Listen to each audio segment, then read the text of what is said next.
Baik, selamat pagi Pak Titus. Assalamualaikum warahmatullahi wabarakatuh. Di sini saya akan memaparkan tugas akhir dari metodologi penelitian terkait skripsi saya, analisis kelayakan ekonomi timbangan posyandu digital berbasis IoT. Oleh saya, Adinda Ayu Paramita, NIM 1205210011. Dosen pembimbing 1, Domingo Bayu Baskara, dosen pembimbing 2, Wada Yunia Roma. Program studi S1 Bisnis Digital, Direktorat Kampus Surabaya, Telkom University Surabaya. Abstrak, kesehatan anak di Indonesia masih jadi masalah besar. Posyandu memiliki peran penting untuk memantau kesehatan anak, tetapi masih ada kendala dalam pencatatan data. Dengan teknologi seperti timbangan digital dan juga aplikasi, diharapkan pencatatan data dapat lebih mudah dan juga akurat. Data kesehatan anak sangat penting dan juga harus diperiksa setiap bulan. Untuk mempermudah proses ini, dibuat timbangan posyandu digital yang terhubung dengan IoT, khusus untuk posyandu. Timbangan ini bisa langsung mengirimkan data berat badan dan juga tinggi badan anak ke aplikasi di komputer maupun ponsel. Dengan begitu, kader posyandu tidak perlu lagi mencatat data secara manual dan juga orang tua bisa memantau perkembangan anak mereka melalui ponsel saja. Tujuan penelitian untuk melakukan analisis kelayakan ekonomi terhadap pengadaan alat inovasi bidang kesehatan, yaitu timbangan posyandu digital berbasis IoT. Aspek analisis kelayakan menggunakan aspek ekonomi, pasar, dan juga teknis. Teknik pengambilan data dilakukan melalui wawancara bersama inovator dan juga studi literatur. Hasil penelitian ini diharapkan memberikan evaluasi terhadap analisis kelayakan ekonomi dari alat kesehatan timbangan posyandu digital berbasis IoT. Selain itu, diharapkan dapat membantu pihak pemerintah dan juga dapat membantu untuk melakukan produksi secara massal terhadap alat kesehatan ini dan juga mendistribusikan pada setiap posyandu. Bab 1 pendahuluan. Latar belakang masalah atau latar belakang penelitian, kesehatan anak merupakan hal yang penting bagi anak. Kini, masalah kesehatan anak perlu menjadi perhatian bagi masyarakat maupun pemerintah. Di era kecanggihan teknologi saat ini, harapannya permasalahan dalam aspek kesehatan dapat segera ditangani dengan adanya teknologi informasi untuk meningkatkan dan juga mengaktifkan program posyandu. Sehingga langkah untuk meringankan pekerjaan para kader posyandu diperlukan adanya alat inovasi yang membantu untuk proses pelayanan kesehatan di posyandu. Salah satu alat inovasi yang dapat membantu yaitu timbangan posyandu digital berbasis IoT, dikarenakan sebagian besar posyandu di Indonesia masih menggunakan sistem pencatatan data pertumbuhan anak secara manual yang rentan terhadap kesalahan dan juga kurang efisien. Dengan adanya timbangan posyandu digital berbasis IoT, diharapkan dapat meningkatkan akurasi data, mempercepat proses pencatatan, dan juga mengurangi kesalahan. Saat ini, objek timbangan posyandu digital telah memasuki tingkat kesiapan teknologi 6. Untuk dapat mencapai tingkat kesiapan teknologi 7, dan objek timbangan posyandu ini dapat diproduksi secara massal, perlu adanya penelitian terkait analisis kelayakan untuk alat inovasi timbangan posyandu digital. Apakah alat ini layak diproduksi secara massal atau tidak, dengan mempertimbangkan aspek ekonomi, teknis, dan juga pasar. Penelitian terdahulu yang relevan dengan penelitian yang akan dijalankan terkait studi kelayakan yaitu pengadaan alat USG 4 dimensi untuk meningkatkan fasilitas USG di Rumah Sakit PKU Muhammadiyah Bantul. Dalam penelitiannya menjelaskan bahwa alat USG ini layak untuk dilanjutkan dengan mempertimbangkan aspek keuangan seperti PB period, NPV, profitabilitas indeks, dan juga IRR, serta analisis sensitivitas. Kebaruan dari penelitian ini terdapat pada objek penelitian dan juga aspek pasar. Penelitian ini menggunakan aspek pasar, yaitu market sizing. Tujuan penelitian terdapat tiga. Yang pertama, untuk mengetahui biaya produksi massal dengan menggunakan metode bill of material. Yang kedua, untuk menentukan harga pokok per unit dan juga volume produksi yang ideal untuk objek timbangan posyandu digital dengan metode market sizing.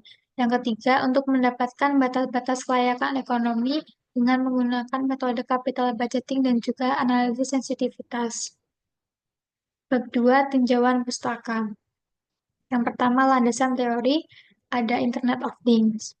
Menurut Darmanto dan juga Krisma, pada tahun 2019 menyebutkan IoT adalah sebuah ide tentang objek fisik yang dilengkapi dengan kemampuan untuk terhubung ke jaringan internet dan berkomunikasi dengan perangkat lain. Landasan teori mengenai tingkat kesiapan teknologi dipaparkan oleh Kemendikbud pada tahun 2017 yang menjelaskan bahwa pengukuran yang menunjukkan statusnya saat ini, hasil penelitian akan dikomersilkan untuk memberikan manfaat bagi pemerintah, masyarakat, maupun industri. Landasan teori mengenai studi kelayakan bisnis, yaitu yang dipaparkan oleh Faslina dan juga Amir pada tahun 2023. Studi kelayakan ini digunakan untuk mengevaluasi kelayakan investasi dari suatu proyek yang sedang dijalankan. Aspek analisis kelayakan yang dilakukan pada penelitian ini terdapat 3 aspek, yaitu aspek ekonomi yang terdiri dengan metode capital budgeting yang terdiri dari NPV, IRR, dan juga payback period. Yang kedua, aspek teknis menggunakan metode bill of material yang terdiri dari harga pokok penjualan. Aspek pasar menggunakan metode market sizing terdiri dari Tam Samsung. Analisis sensitivitas landasan teori yang dikemukakan oleh Huta Julu pada tahun 2024, yaitu analisis sensitivitas digunakan untuk proses pengambilan keputusan suatu bisnis yang dapat mengidentifikasi resiko dan juga mengurangi ketidakpastian dan dampaknya terhadap hasil dari bisnis. Analisis sensitivitas yang digunakan pada penelitian ini yaitu metode tornado diagram. Selanjutnya, kerangka pemikiran. Yang pertama, adanya evaluasi teknologi baru, yaitu timbangan posyandu digital, yang memasuki tingkat kesiapan teknologi 6, yang terintegrasi dengan aspek teknis dan juga aspek pasar. Aspek teknis dengan metode bill of material akan menghasilkan harga pokok penjualan.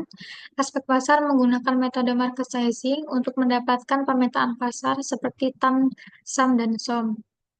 Kedua aspek ini digunakan untuk menghitung analisis kelayakan secara ekonomi dengan menggunakan metode capital budgeting.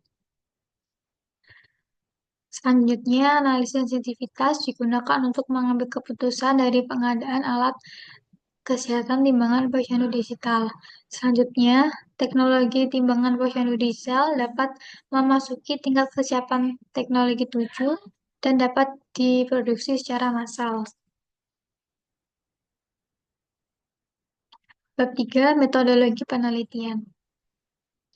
Metode penelitian yang digunakan pada penelitian ini, jenis penelitian berdasarkan sifat yaitu deskriptif, jenis penelitian berdasarkan metode penelitian yang digunakan yaitu kualitatif, strategi penelitian yang digunakan yaitu studi kasus. Sumber data yang diperoleh pada penelitian ini, cara primer menggunakan proses wawancara, cara sekunder menggunakan studi literatur.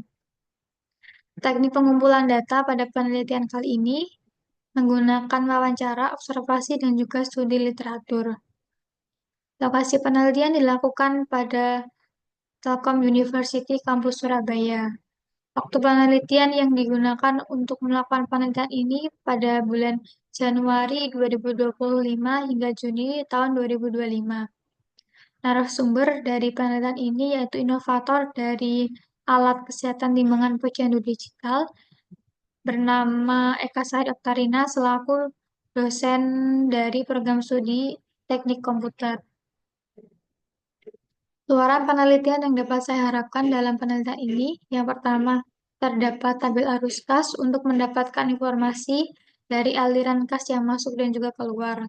Yang kedua, adanya proposal penawaran waralaba yang digunakan untuk menawarkan pengadaan alat timbangan posyandu digital.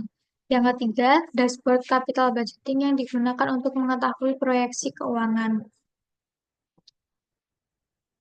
Berikutnya daftar pustaka yang dapat saya lampirkan terkait dengan landasan teori dari IoT. landasan teori mengenai tingkat kesiapan teknologi, landasan teori mengenai analisis kelayakan, dan juga landasan teori mengenai studi kelayakan bisnis. Baik, sekian dari saya. Apabila ada kurang lebihnya, saya mohon maaf. Wassalamualaikum warahmatullahi wabarakatuh.